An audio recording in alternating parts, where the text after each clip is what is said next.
Good afternoon, fellow patriots. This is Matt Shea, and welcome to Patriot Radio, broadcasting live from deep inside the heart of the future Liberty State. Sponsored once again by On Fire Ministries in the legacy of Dr. Stan Monteith, bringing you the story behind the story and the news behind the news, where it's not about right or left, it's about right and wrong. It's about our hope not being in man, but in Jesus Christ. About not ending in prayer, but moving to action.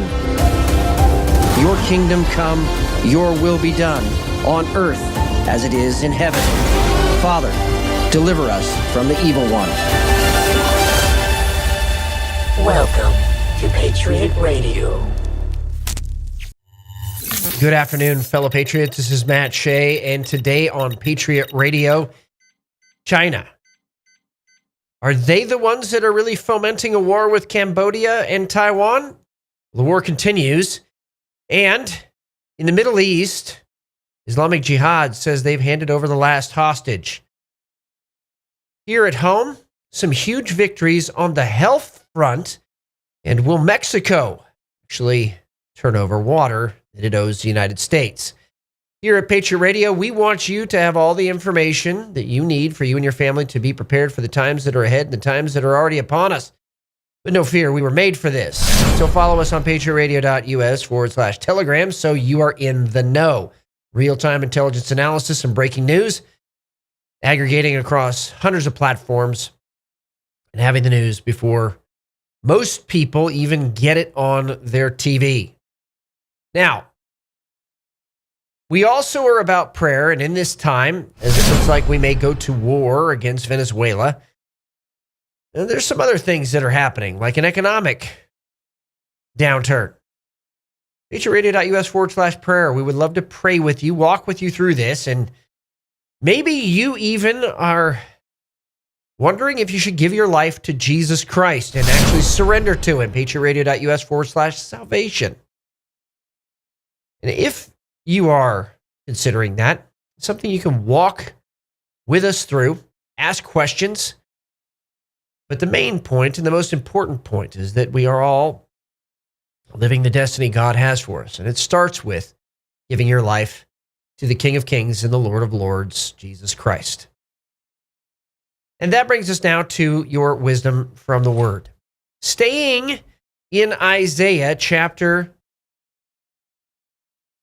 54, verse 4, fear not, for you will not be put to shame, and do not feel humiliated, for you will not be disgraced. I think a lot of times we do not stand up when we should because we think our reputation is going to take a hit, and we need to shift our mindset to the fact it's not our reputation, it's actually His. When we become a son or a daughter of the King of Kings and the Lord of Lords, our Father in heaven, it is His character, His nature that is stamped on us. In fact, the Scripture says we have a name written on our foreheads, and it's His and Jesus's.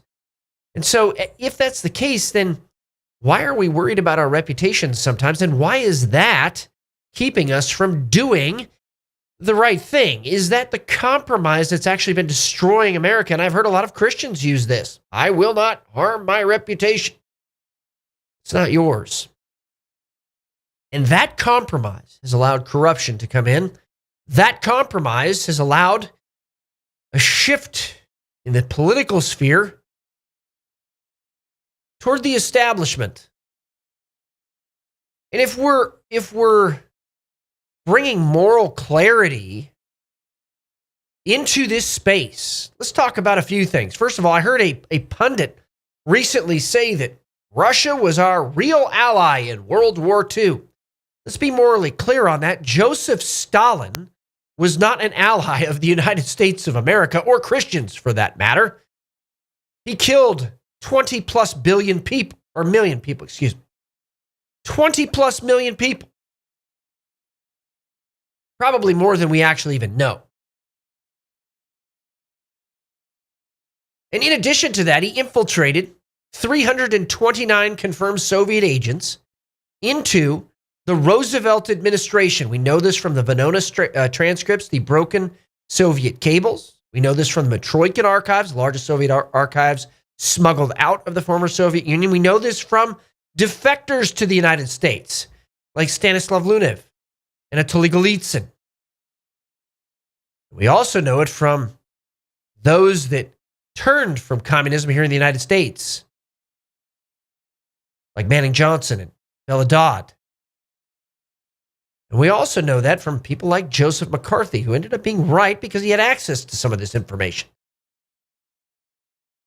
The fact is that Stalin was not an ally of the United States, and to say so is, well, ridiculous. And we need to have moral clarity here on issues like what happens next with the United States. Are we going to allow our country to be destroyed by the Muslim Brotherhood, by Antifa and its subsidiary networks, or their proxies? We're going to let the United States be destroyed by the foreign adversaries who are funding some of these organizations, like China and Russia and Iran. Where is the moral clarity here? It needs to come from the pulpit. And when it does come from the pulpit, we realize that when we stand up, we may take a hit when we point out the networks of the enemy, but eventually we will be proven right. We will be proven right, but that doesn't matter if we don't have a country to be in. I don't know about you, but passing freedom and liberty on to the next generation, well, it is worth the effort. It is worth the reputation. We need more courageous Americans to stand up right now in whatever place God has put you to do exactly this. That brings us to your daily intelligence briefing, coming to us from the globalist front. The future is built by us. We have the means to make progress on the global agenda. Secretary of Commerce Howard Lutnick is leading the charge for humanoid robots, and Elon Musk is preparing to make 1 million Optimus robots in 2026. Folks, this is coming faster than you can possibly imagine. And each one of those robots in our homes, could that be used as a spying device? Cataloging every single thing we do. First, I'm not going to say person, but first robot. Of course. And then used and sold, part of our digital selves to the marketing folks. We need to tackle this issue now. Technocrat brain weapons that target perception, memory, and behavior. Yes, apparently this is true. State-of-the-art science of social engineering developed through technocracy, converging with convergent science and Obama's brain initiative, were pitched as cures for disease. In reality, the military and spook organizations were lurking in the shadows to scoop up mind-altering technologies that could be used to control entire populations. And yes, that is a weapon.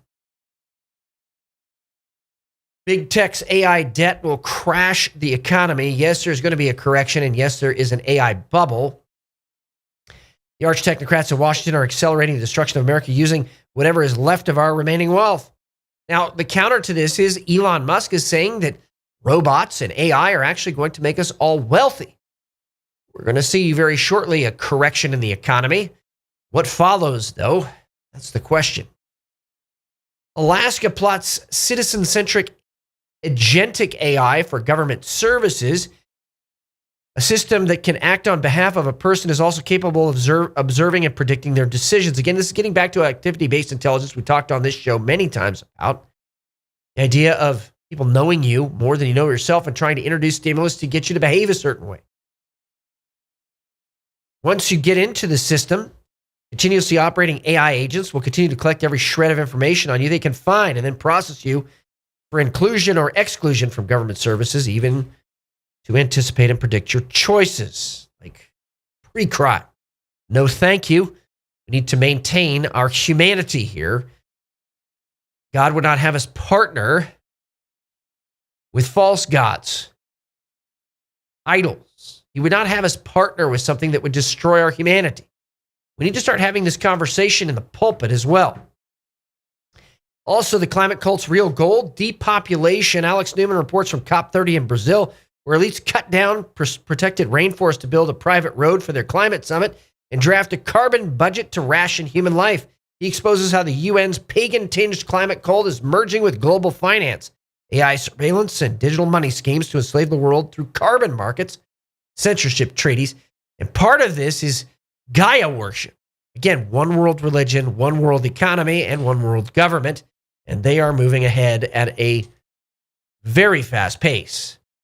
Chairman of the Norwegian Nobel Committee has confirmed that Maria Corina Machado, the leader of the Venezuelan opposition, will receive the Nobel Peace Prize in person tomorrow. Interesting. The coalition that's going to be there from South America, presidents from Ecuador, Daniel Noboa, Paraguay's Santiago Peña, Panama's Jose Raul Molino, and Argentina's Javier Milei. Looks like a coalition is indeed forming in South America for freedom. See if Honduras actually makes it onto that list. That brings us to the China front. President Trump tells Xi U.S. will ship NVIDIA H200 chips to approved customers in China. Other U.S. chip companies will see similar restrictions lifted, the president said. And this comes on the heels of 2 Chinese nationals detained over alleged scheme to smuggle NVIDIA AI chips to China. Can we? Yes, these are going to be chips that have restricted technology.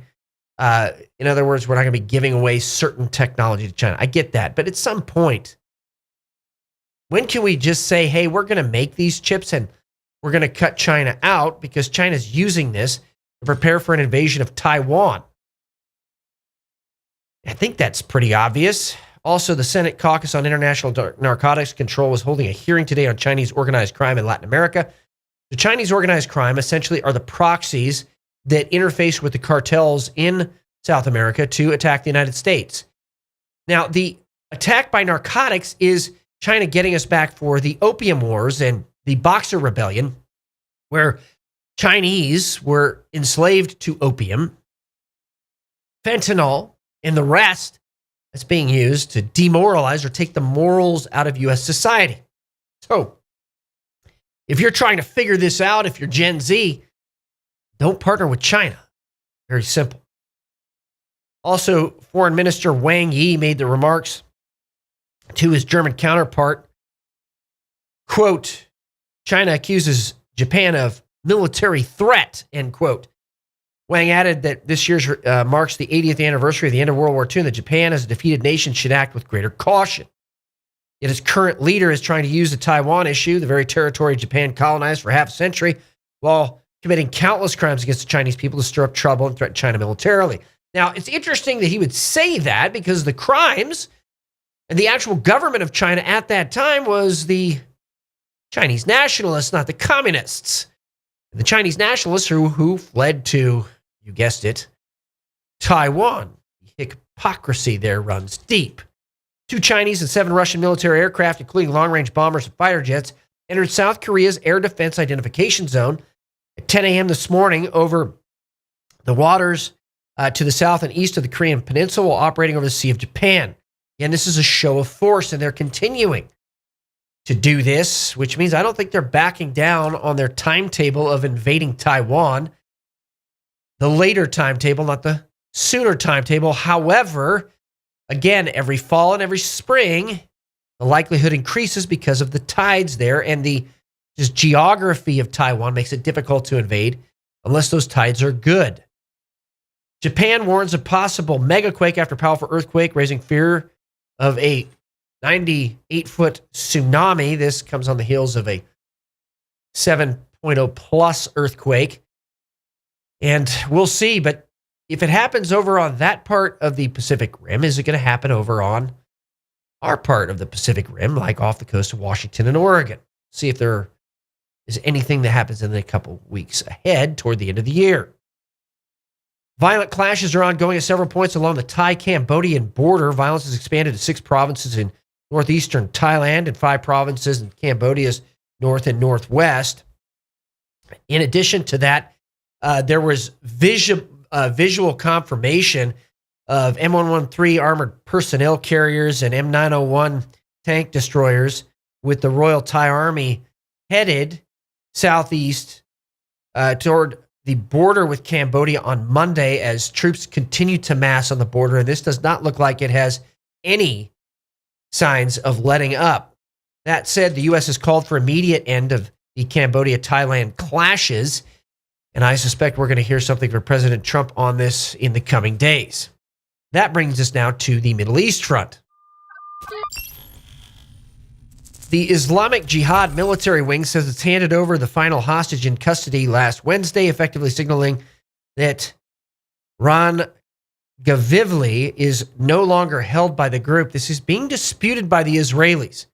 So we'll see how this shakes out. But again, still contentious that one hostage is still unaccounted for. And that is a body, not a living hostage, as I understand it. The share of the Christian population in Bethlehem has decreased from 85% to 10%. The change underscores how persecuted Christians are in the West Bank and Gaza. So we don't hear very much about this, but I want to read that again. Christian population in Bethlehem has decreased 85% to 10%. 1967, they formed 6% of the population in those two territories. Today it's down to 1%.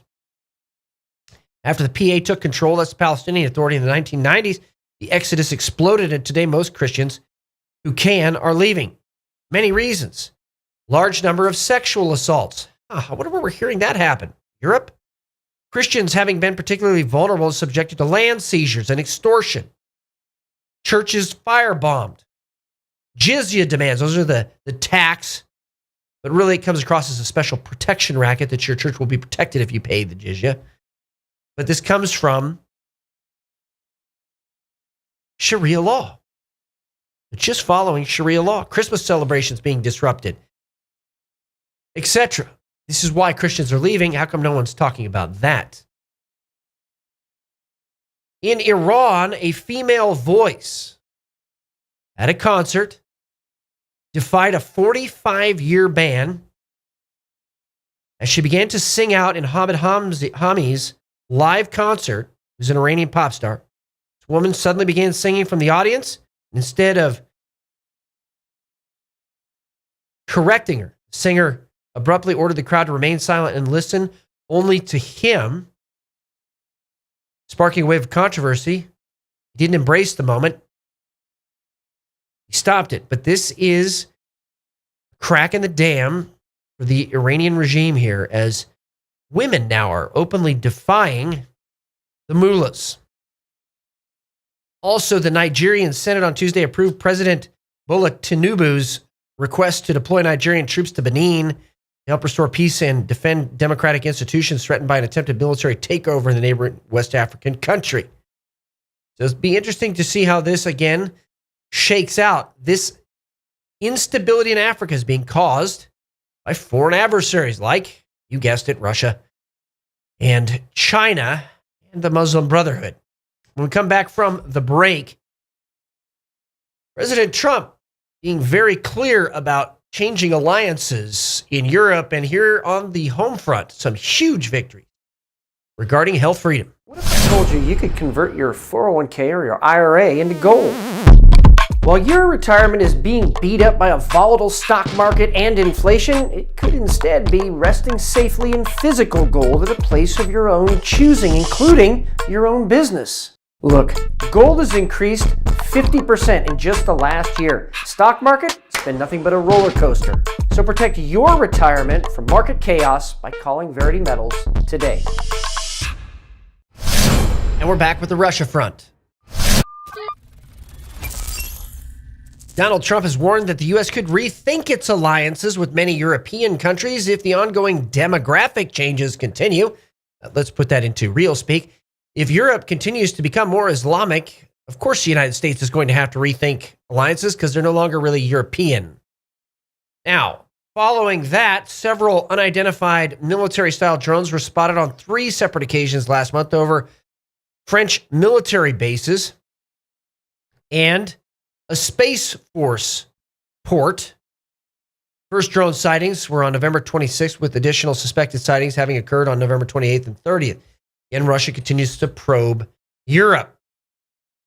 President Trump said it's time for elections in Ukraine, and Zelensky responded with, "I'm always ready." Well, then I guess we're going to see elections in Ukraine coming up here very soon, on the heels of a corruption probe that has shocked and shaken Zelensky's presidential administration.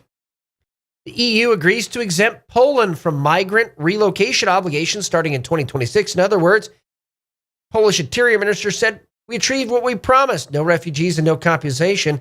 I think this is a huge win for Europe, and you're going to see a lot of other European countries follow suit. That brings us to the South America front.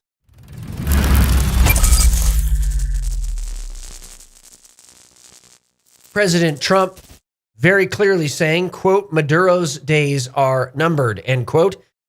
When asked about the possibility of a ground invasion, he gave no clear answer. Quote, "I don't want to confirm or rule out that option. I'm not going to talk about it," end quote.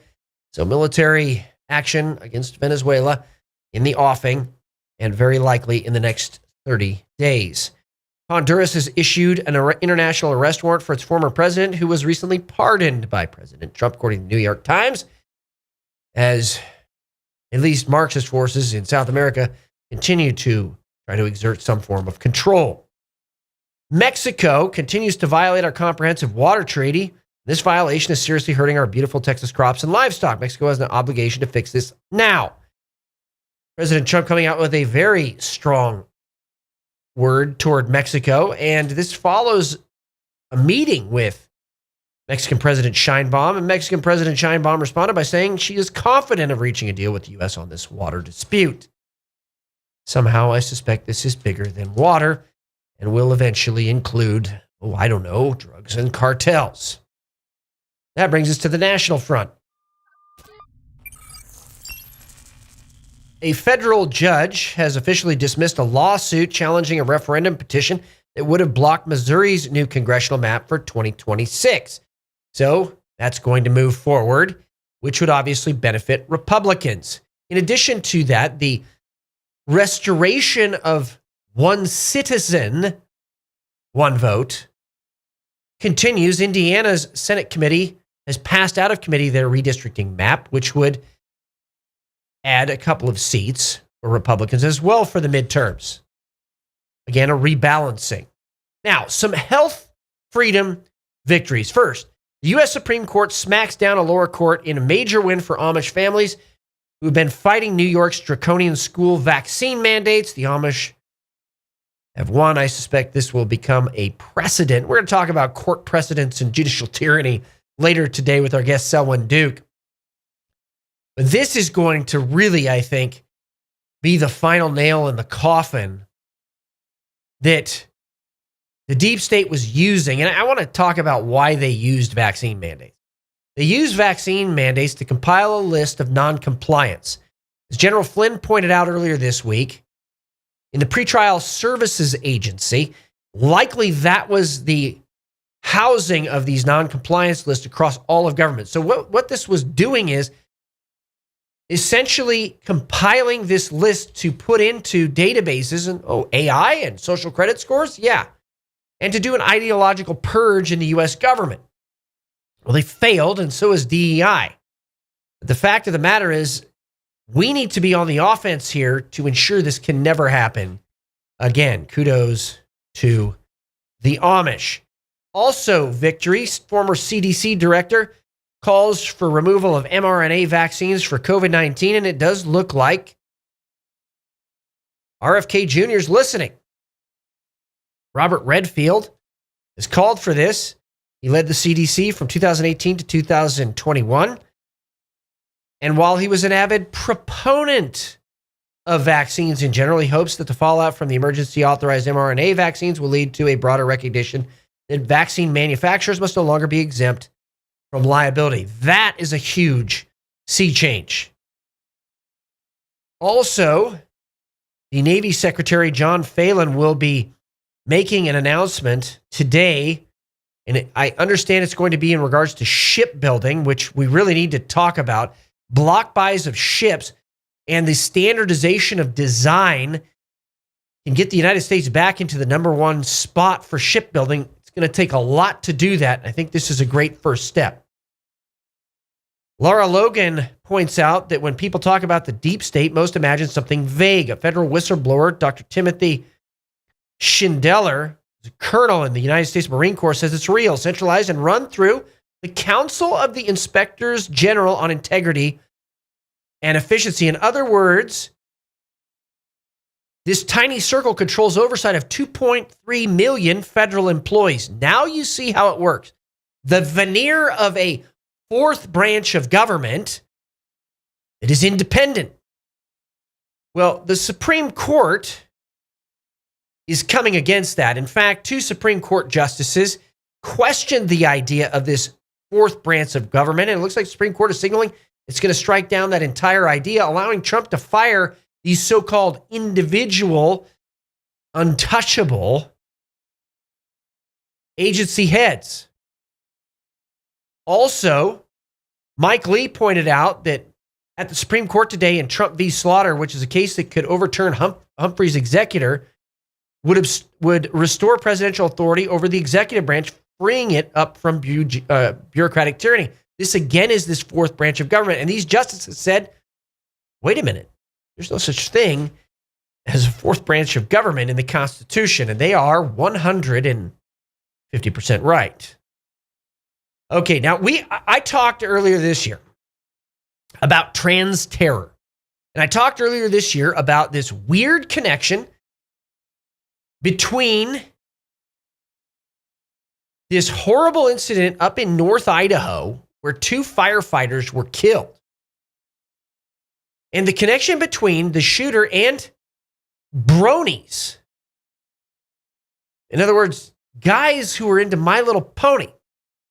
Well, now it's come out that the DC pipe bomb suspect, Brian Cole Jr., is now being linked by online investigators to a hidden My Little Pony themed digital life. People laughed at me back then. Well, let me put this in better terms here, maybe.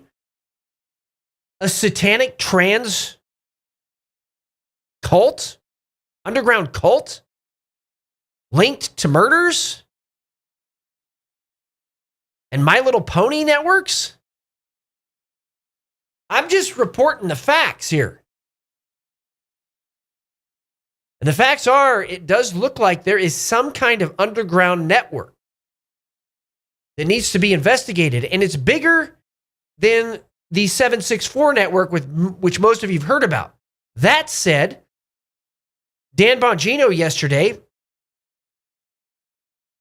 highlighting more 764 related arrests and indictments across the country last week. 5 individuals in 5 states arrested on charges including engaging in child exploitation enterprise and producing child pornography. This is modern day terrorism in America. DOJ charges a former Navy sailor, and 4 others for alleged roles in a monstrous online extortion group called Greggy's Cult, which helped spawn later the 764 network. I think a lot of Americans are going to be shocked when this stuff starts coming out, and its links to Satanism. I want to back up for a second. I've heard some nonsense lately, and these are running in like YouTube and Gen Z circles about the satanic panic. It's nonsense. And we're going to clip this right now, what I'm about to say.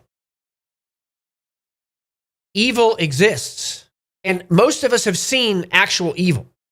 Now, any person that has done any small amount of research into child trafficking and human trafficking will eventually come across the issue of satanic ritual abuse, a real thing.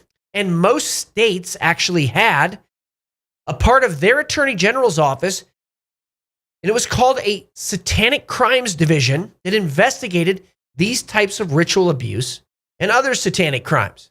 Now, it's interesting that this has somehow been mainstreamed and somehow is okay. Look, it's not okay to engage in human sacrifice, or it's not okay to engage in human exploitation. And yet,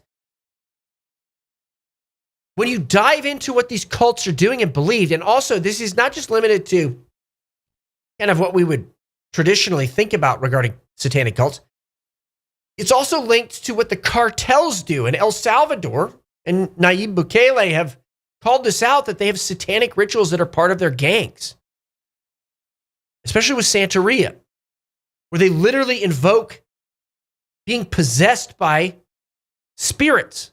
Rebuke that in Jesus' name, but it's there. This is the reality. So I've heard some Gen Z people saying this is some kind of overblown paranoid thing. Look, there are mountains of video, photographic, and first-person eyewitness testimonies on satanic cults in the United States of America. And just by the fact that the libs try to sweep this under the rug tells me it's real. But we need to take this seriously. I think it's going to shock some Americans and some Christians how real this is, because the question is, what are you doing about it? What's your church doing about it? Now, that brings us to an interesting thing from Lara Logan pointing out a post by Colin Wright. A new report from NCRI_IO shows that Nick Fuentes' sudden mainstream visibility reflects a coordinated illusion instead of a grassroots surge. According to NCRI, Fuentes' rise was driven by synchronized amplification networks, anonymous booster accounts, foreign engagement farms, and a media ecosystem that mistook manufactured noise for genuine political momentum. I think everybody should take a look at that article and ask yourself a question. Who's really behind Nick Fuentes? The FBI is also cracking down on child abuse. 500% increase in arrests, and over a 20% increase in FBI arrests directly related to the 764 network. They're doing a great job cracking down. An internal memo from Pam Bondi was leaked to the media that she's going to be cracking down on Antifa and violent extremist groups, and I think I'm tired of hearing about it. Let's see some action. Florida Governor Ron DeSantis officially designates CAIR and the Muslim Brotherhood terrorist organizations. Huge win on the heels of Texas. And also a federal judge has granted the Department of Justice request to unseal records from Ghislaine Maxwell's 2021 sex trafficking case. And lastly, a little bit of good news for our farmers. Because of the tariff revenues coming in, President Trump is going to provide $12 billion in economic assistance to American farms. And when we come back from the break, Selwyn Duke on judicial tyranny. What if I told you you could convert your 401k or your IRA into gold? While your retirement is being beat up by a volatile stock market and inflation, it could instead be resting safely in physical gold at a place of your own choosing, including your own business. Look, gold has increased 50% in just the last year. Stock market, it's been nothing but a roller coaster. So protect your retirement from market chaos by calling Verity Metals today. We're back with our guest today, Selwyn Duke. He's a writer for the New American Magazine. selwynduke.com. He's kind of an expert, I would say, not just on the morality that is lacking in our country, but also on the constitutional issues that we kind of sweep under the rugs most times and we need to address. And today we're going to be talking about judicial tyranny. It's great to have you on the show again, Selwyn. Thank you for joining us. Oh, thank you, Matt. It's great to be with you.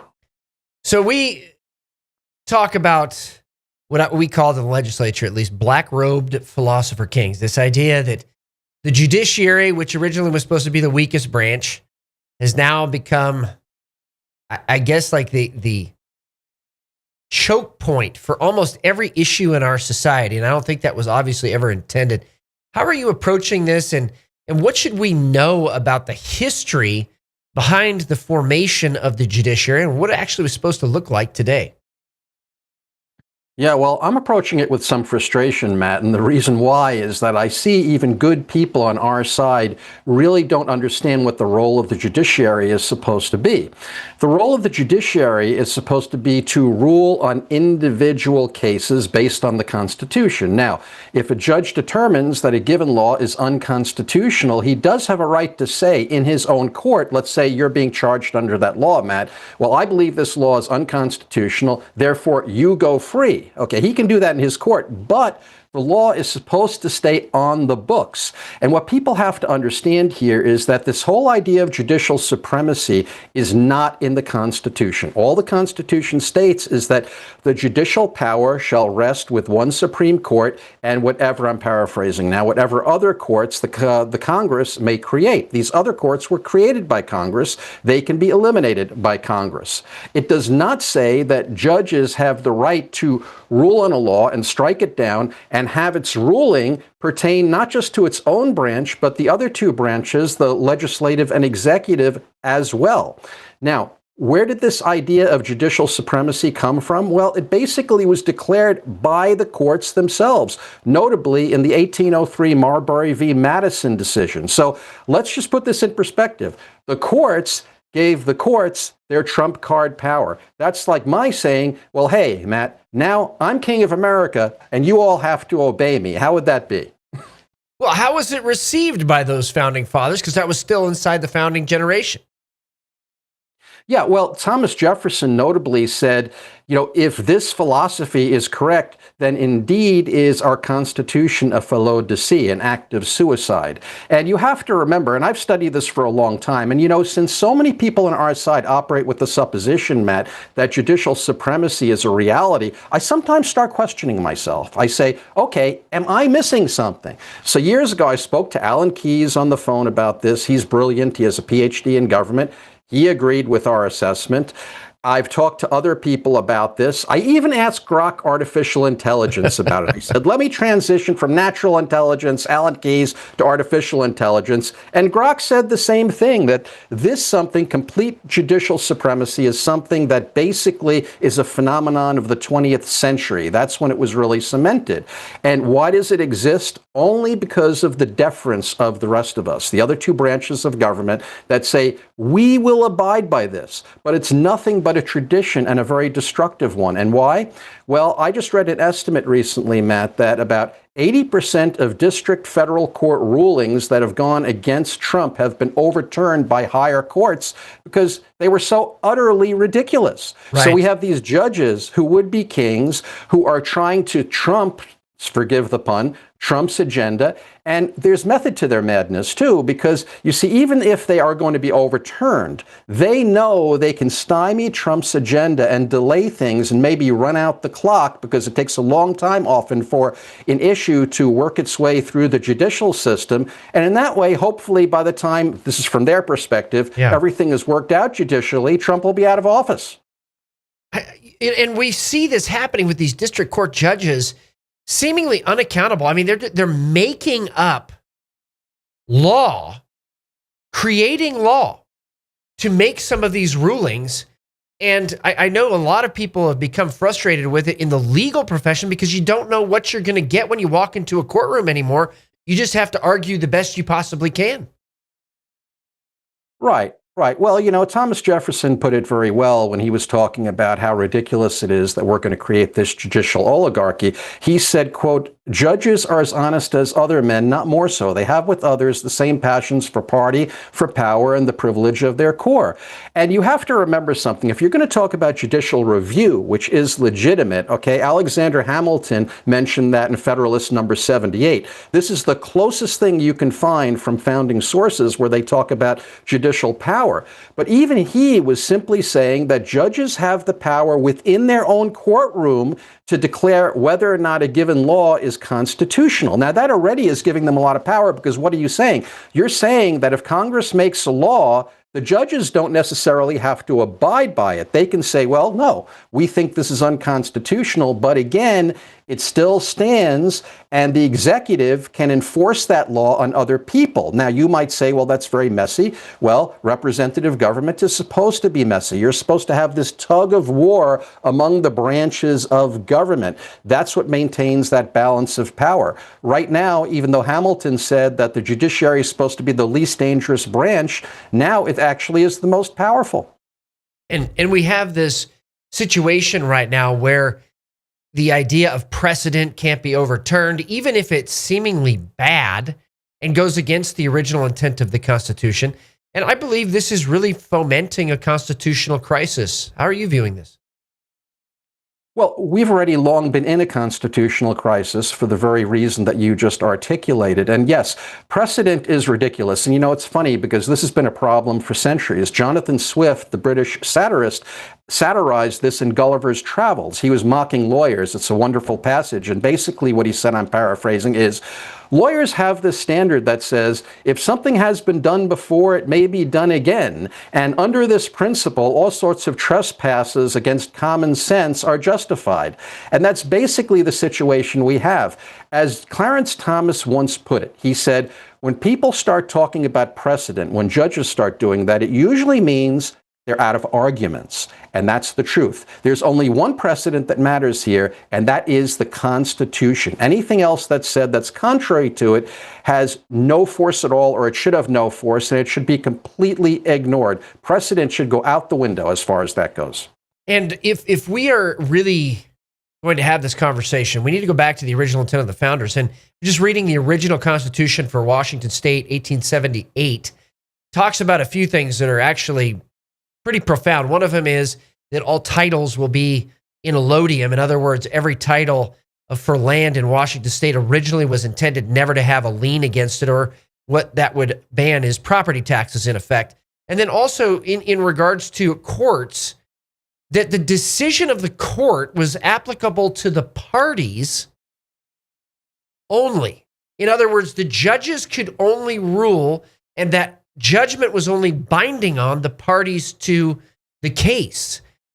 In addition to that, they bring up the idea that the British or the English common law was the only thing that would help rule cases unless a specific legislative act was passed that was germane to that issue and applied to that issue.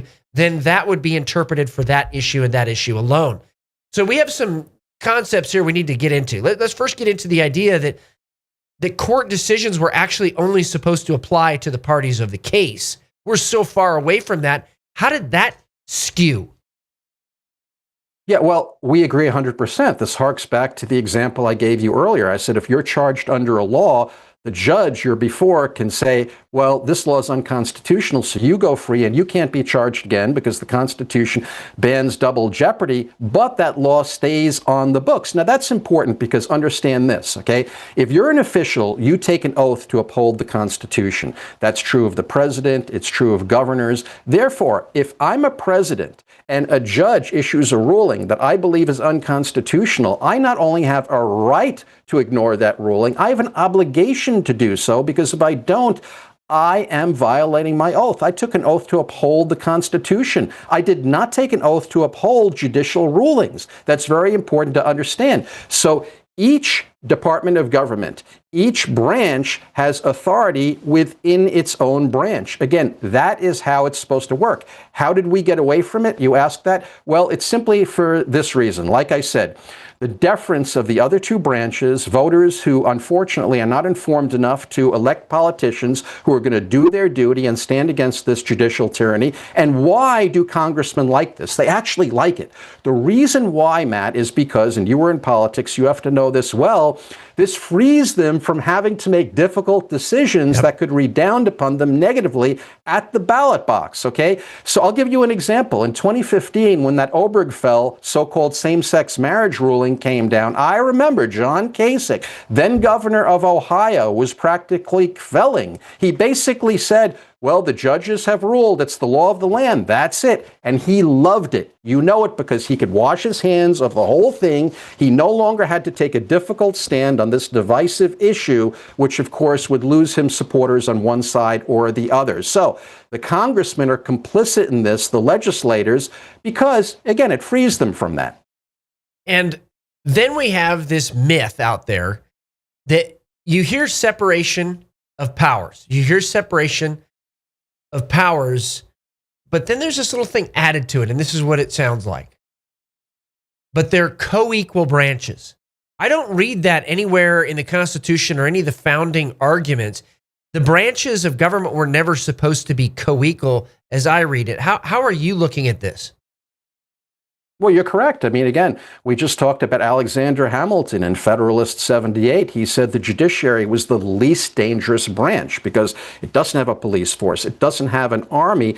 It relies on the executive branch to enforce its rulings. You know, if you don't have the power, you can't enforce anything. So, you know, we could, when the courts issue these unconstitutional rulings, simply use a paraphrase of Andrew Jackson and say, the judges have made their decision. Let them enforce it. And again, that's how it's supposed to work. That's the tug of war among the branches. And, you know, we have that old saying from Lord Acton, absolute power corrupts absolutely. Now, judges don't have absolute power, but they have something approximating it. And if you're going to give people that kind of power, of course they're going to abuse it. But this is so ingrained in our society. And why? Because if you go to law school, you were taught that judges have this power. And why? Because of what Jefferson said. These people are like others. They have passions for party, for power, and the privilege of their core. Of course they're going to teach that, but it's not correct. And the rest of us have to understand that it's not correct, and we've got to clip the wings of the judiciary and put it back in its place. Otherwise, we'll continue to be subject to their tyranny and dictation. When we come back from the break, more with Selwyn Duke on tyranny in the courts, and we're going to talk a little bit about how they're dragging their feet to make an executive ineffective, and what does it mean, even, the common law of England? What if I told you you could convert your 401k or your IRA into gold? While your retirement is being beat up by a volatile stock market and inflation, it could instead be resting safely in physical gold at a place of your own choosing, including your own business. Look, gold has increased 50% in just the last year. Stock market, it's been nothing but a roller coaster. So protect your retirement from market chaos by calling Verity Metals today. And we're back with Selwyn Duke, selwynduke.com, talking about tyranny from the judiciary. And I think a lot of people have voiced the frustration recently in many articles about the fact that a single district court judge can effectively be the executive, replace the president with their decisions, or stopping the president from doing what is clearly executive acts, namely the use of police power that he has been delegated under the Constitution. And I want to, we got to rein that definition in, obviously, but specifically coming against what I think many rightfully say is an insurrection in this country. Right. Well, absolutely. I mean, it is. And again, judges have no right to do this. Think about the situation we have now, Matt. You can have some judge somewhere in the hinterlands who was appointed, he was not elected, and he can issue a ruling that's going to constrain the executive all across the country, not even just in his jurisdiction, and he doesn't even have the right to do that, but across the entire country. So we have hundreds of judges, I think in excess of 700 now, if I'm correct. All you need to do is go judge shopping if you want to stop the executive and find one judge who's going to rule in an unconstitutional way that serves your ends, and then voila. There it is. Okay, you constrain the executive. It's absolutely ridiculous. It's not the way our system was meant to work, and it's contrary to common sense. You can't govern a country that way, right? Right? Or at least effectively, anyway. And yeah. The point behind the executive, as they set it up, was to be able to be flexible enough, keeping in mind our God-given unalienable rights and not infringing on those, be flexible enough and quick enough to address crises and emergencies. I mean, that was the debates that they had back then, which brings us to kind of where we're at today with the president deploying the National Guard, ICE, all of these things. He's clearly executing what is in his office and clearly defined by the Constitution as being his purview, and yet these courts are coming against it. How is this solved in the future? I mean, that really is the bigger question. How does President Trump solve this? How does Congress solve this? This is difficult. Like I said, though, what these politicians, these representatives, or these officials, I should say, have to do is they have to stand against it. I said before, you paraphrase that paraphrase of Andrew Jackson. The judges have made their decision. Let them enforce it. They can't do it because they don't have enforcement power. If they are saying something that is contrary to the Constitution, then again, you have an obligation as an executive, as a legislator, to not abide by it. These people are not all-knowing. They're just judges. And by the way, this is the kind of situation we're going to descend into as people move farther and farther away from truth and become more and more godless. They don't believe in truth. They don't believe in that ultimate standard. So why should they care about any other standards? I mean, I quoted a 30-year litigator. I had this in my article, and she was saying that so many times, because she was in the San Francisco area, she would see judges who would rule not based on the law or the Constitution, but on their feelings. One judge actually said, well, I know what the law says, but that says it all. You can't give people like that Trump power. It's absolutely ridiculous. No, I mean, you have to have the balance of power. And again, unless the other branches stand against this is all for naught. And that's not going to happen unless people become informed and elect politicians who are willing to do their duty. Because as it stands right now, as I mentioned earlier, I mean, these politicians love the current situation because they can just wash their hands of difficult, divisive issues. And while they do that, though, they're actually washing away many of our rights. And what about the Article 3 power that Congress would have to limit the jurisdiction of the courts? I mean, couldn't Congress just say, you can't rule on the president's deployment of the National Guard anymore? You obviously are abusing it. Could the Congress rein this in? Oh, yes, absolutely. It could do that. It could limit their jurisdiction. It can do that for all courts, I believe, except for the Supreme Court. That automatically would change things markedly. And as I mentioned earlier, Congress created all these other courts, aside from the Supreme Court. That's the only one mandated by the Constitution. It could also uncreate them. It could eliminate them. And if it would hold these people accountable, then they would mind their P's and Q's. I mentioned that 30-year litigator before. She said that years ago, in her day, the only thing that really constrained these judges was the fear and embarrassment of being overturned by a higher court. But that's not even operative anymore. These judges don't seem to care. And again, they're hell-bent on stopping Trump's agenda. They're trying to slow walk things. They're trying to run out the clock. And Congress absolutely could do what you're talking about. But again, they'd rather just go with the flow, protect their own power, get reelected, get the donations. That's what's going on here. And also, as I said, everyone is constrained by their own thinking because, people are creatures of the status quo, no matter how individualistic or rebellious they think they are. And this has become the status quo, this idea of judicial supremacy. But again, it's not in the Constitution. It's an extra constitutional power. We also have this term thrown around, common law, from England. What does that mean? If you ask any 80% of people on the street right now, they could never tell you even close what common law is, let alone that it actually comes from England. Yeah. Well, it's ridiculous. Look, this is like precedent. Anything aside from the Constitution should carry no weight. We have this idea of case law, for instance. I hate that term. I hate that term because it's not actually law. When you're talking about case law, you're talking about opinions by judges, things of that nature. And again, that's not law. Law is made by the legislature, federally by Congress. If it's not that, it's not law. Judges issue opinions. That's how they have to be viewed, as nothing more. I mean, of course, now, if a statute is, let's say, ambiguous, then a judge has to do some interpretation, of course. But that only applies within his own courtroom, like I said. Or if it's the Supreme Court, it's going to constrain the lower courts. That's it. It does not apply beyond the judiciary. No, we can't have that. If we allow that kind of a standard, which we've had for a long time, then we no longer have a government of, by, and for the people. We have a government of, by, and for judicial oligarchy. And we have the replacement of our moral values by black robe philosopher kings. And I think ultimately that's what we've seen the courts being used for, saying that the Constitution is a living document. And because morals change over time, that somehow we need to incorporate that when the founders were very clear that truth is eternal. So ultimately, as Christians, it would appear the church has to be involved in coming out and talking about these issues as well. What would be your message, Selwyn, to pastors right now about what's happening in our court system?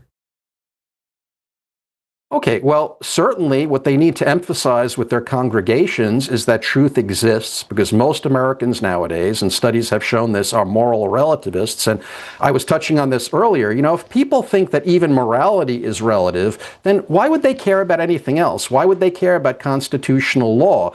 It all boils down to, when you have that philosophy, that formulation by occultist Aleister Crowley, quote, "Do what thou wilt shall be the whole of the law." And that's the problem.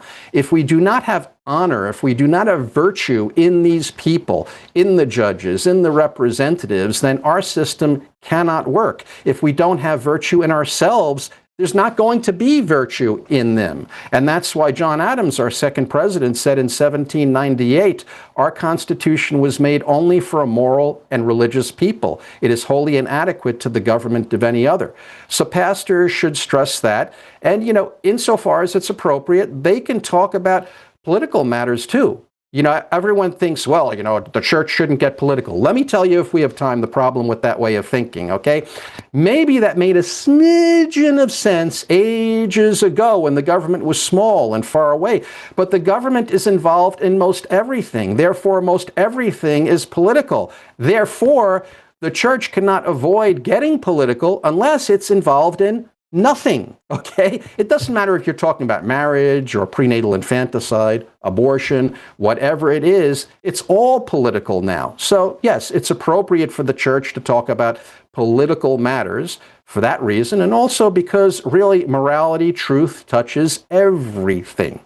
Yeah, all of these are biblical issues, not just political issues. That's how I always like to phrase it. And so therefore we should be talking about them. So, Selwyn, thank you so much for joining me today on Patriot Radio. Always love the conversation. SelwynDuke.com. And again, thank you for everything that you're doing to keep America free. Keep up the fight. Thank you. And God bless you and your audience, Matt. So what can you do? This would be very, very simple. Read the Constitution of the United States with your family. And then go beyond that and read the Constitution of your state with your family. And typically, you can read the first few articles, and that's where the state Bill of Rights are, that recognize our God-given unalienable rights, protect our God-given unalienable rights, and change your language. We don't have constitutional rights. We have constitutionally protected rights that come from God, and no man or judge take those away. This is Matt Shea. Thank you for joining me on Patriot Radio today. God bless all of you. This is the greatest generation.